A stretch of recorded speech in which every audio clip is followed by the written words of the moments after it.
कहानी की शुरुआत होती है एक खूबसूरत सी आइलैंड से। नाम था सोनालैंड।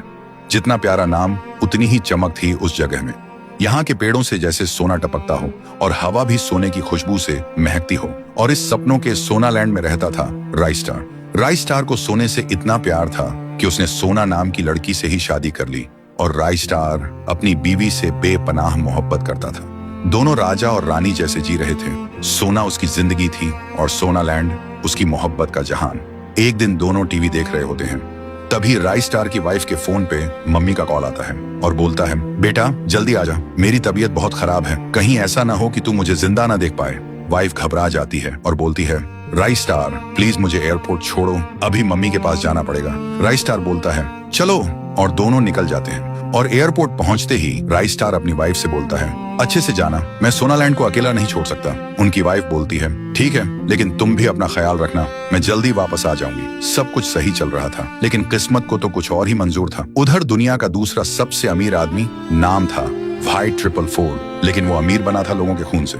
एक दरिंदा जो अमीरों को लूटता, जमीन छीन लेता और उनके सपनों को राख बना देता।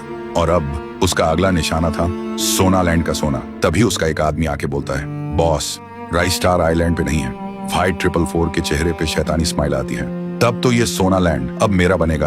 और फिर अपने आदमियों के साथ सोनालैंड पर टूट पड़ते हैं। हर एक सोने का टुकड़ा गहने ट्रक में भर के ले जाने लगता। जितनी भी महंगी महंगी गाड़ियां थी, हेलीकॉप्टर, सब लूट लिया जाता है।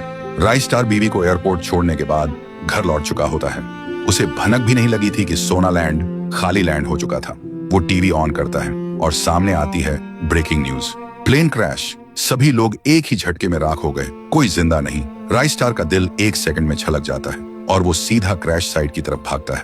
वो क्रैश साइट पे पहुंचता है, सब कुछ जला हुआ, सब कुछ खत्म, एक भी इंसान जिंदा नहीं था, सब राख बन चुका था। राइस्टार टूट जाता है, जोर जोर से चीख कर रोता है, जैसे उसकी दुनिया उसी राख के साथ जल गई हो। फिर थका हारा, आंखों में आंसुओं का समुंदर लिए राइस्टार वापस लौटने लगता है। रास्ते में कुछ लोग प्लेन क्रैश की बातें कर रहे होते हैं। वो चुपचाप पीछे खड़ा होता है, लेकिन तभी एक आदमी कुछ ऐसा कह जाता है जो राइस्टार के होश उड़ा देता है। उसका दिल एक बार फिर से थम जाता है और आंखों के सामने अंधेरा छा जाता है। तो दोस्तों, आखिर ऐसी कौन सी बात थी जो राइस्टार की टूटी हुई दुनिया को और भी चूरा चूरा कर गई? दूसरा हिस्सा चाहिए तो कमेंट्स में आग लगा दो।